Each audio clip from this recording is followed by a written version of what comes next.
চলে এসেছি রান্নার আপডেট নিয়ে। এখানে আলু কুমড়ো সাদা তেলে মানে তেল মানে 2 চামচ তেলের মধ্যে একটা ভাজা বসিয়ে দিয়েছি। একটা অন্য ধরনের রেসিপি ট্রাই করব।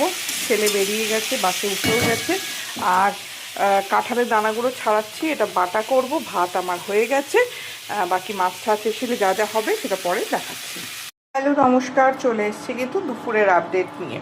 সেটা হচ্ছে যে এখানে রয়েছে চারা এবং কাতলার ঝোল, আমার 2 দিনের একসাথে করা থাকে, এবং সেখান থেকে একটা চারা মাছ দিয়ে বেশি একটু তেল তেল করে রেখে দিয়েছি, এটা আমি রাত্রেবেলা খাবো। আর এখনের হচ্ছে আমার বর ছেলে সবাই বেরিয়ে গেছে। রোববার একটা টালটালে ঝোল ছিল, তো সেই টালটালে ঝোলটা দিয়ে একটু লেবু দিয়ে খাবো। বাকি সব রান্নাগুলো বাকিগুলো সব আমার চোখ মুখের অবস্থা খুব খারাপ। সেখানে ভাত করা রয়েছে,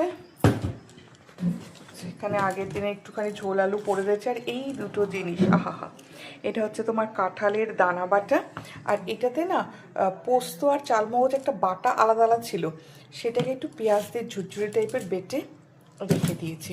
আর একটা তরকারি করা, সেটা রাতের জন্য আলু কুমড়োটাকে একটা তরকারি মতো করা আছে, ওটা দিয়ে মোটামুটি রাতের এবেলা ওবেলা দিয়ে ব্যাপারটা করে নেবো। সবাই বেরিয়ে গেছে, এখন 1টা বাজে, সবাই বেরিয়ে গেছে, আমারও কাজ মোটামুটি হয়ে গেছে। কাজ তো কিছু করার থাকে না, কাজ কিছু করে উঠতে পারি না, তাই আমি খেয়ে নেবো। এবার রাতের ভাতটা বসিয়েছি, আমি এবার খেয়ে নেবো। ঠিক আছে, দুপুরে আপডেট পেয়ে যাবে। তোমরা কে কাঁঠালের দানা বাটা খেতে কীরমভাবে খাও। আমি ওটাতে সামান্য রসুন, কালো জিরে, লঙ্কা ফোড়ন দিয়ে ওটাকে সেদ্ধ করে নুন লঙ্কার গুঁড়ো দিয়ে ওটাকে করেছি। আর পোস্ত বাটা আলাদা ছিল, চালমগজ, কাজু বাদাম, তারপর তিল বাটাটা ছিল, দুটো দেখলাম নষ্ট হয়ে যাচ্ছিলো, সেটাতে না বেশ করে পেঁয়াজ, অনেকটা রসুন কুচি, পেঁয়াজ কুচি, আর একটু আলু গ্রেট করছি যাতে ওটা অনেকটা হয়, দিয়ে ওটা একটা বাটা মতো।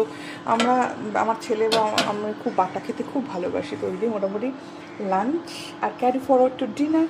ঠিক আছে, চলো, ছেলে সন্ধ্যেবেলা আসলে ও আসলে সন্ধ্যেবেলা আজকে আমদুধ মুড়ি খাইয়ে দেবো, আজকে দেখা হচ্ছে।